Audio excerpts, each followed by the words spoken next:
Sana. Hello guys, for today's video ay nag-food trip nga kami ng aking mga kaibigan. Ako nga ang nagplano na mag-food trip kami kasi hindi naman sila marunong magplano. Char.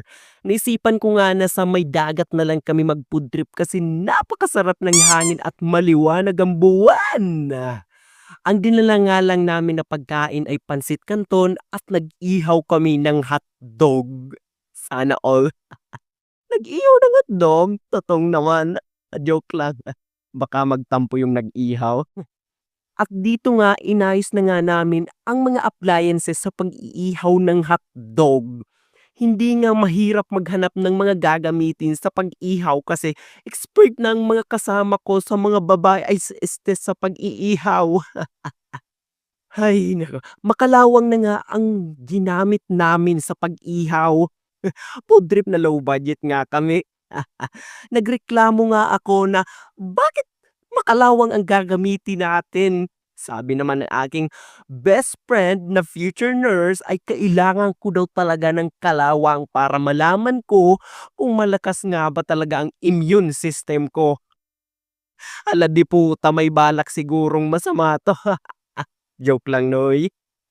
Successful na nga ang apoy para sa pag-iihaw, ganyan na kalakas ang apoy para madaling maluto kasi gutom na raw sila. Si Kuya Ian na nga ang nag-ihaw kasi magaling daw siya. Oh, oh. Siya.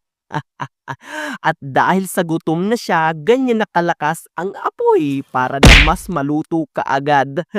Sabi ko naman, okay lang kung saan kayo sasaya doon din ako.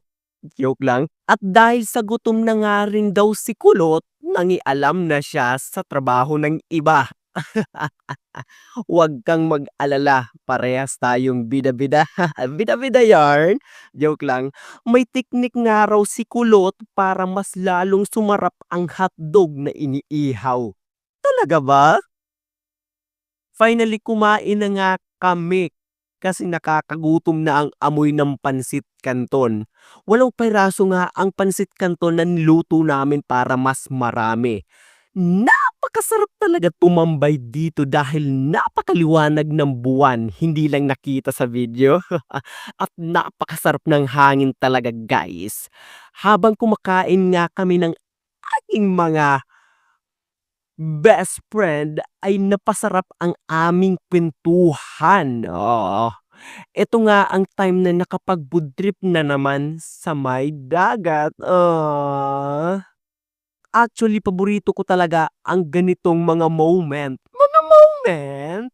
Okay, masarap talaga kasama ang tunay at totoong barkada. Totoong barkada? Ala di puta, char. Inangat ko nga sila ng inuman para pag bumagsak sila, maiiwan sila sa dagat. Kaso umayaw nga sila kasi alam nila na matatalo sila. Kaya hinayaan ko na rin. Iba to, hindi to nagpapatalo. Hala di puta. Pagkatapos nga namin kainin ang pansit canton ay sinunod naman namin ang totong na inihaw na hotdog. Joke lang.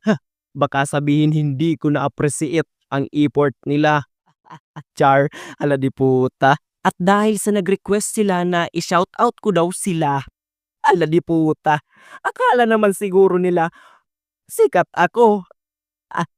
Char. Okay, sige. Shoutout sa pinakapogi kong barkada, James Kaiser Brizo. Sobra kitang na-appreciate, Noy.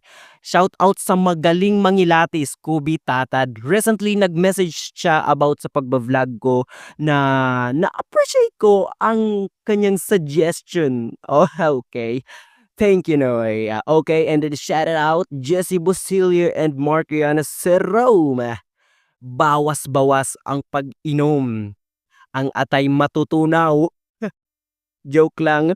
Hindi naman sila alcoholic. Joke. Oh, siya. At hanggang dito na lang ang aking video. Bye-bye!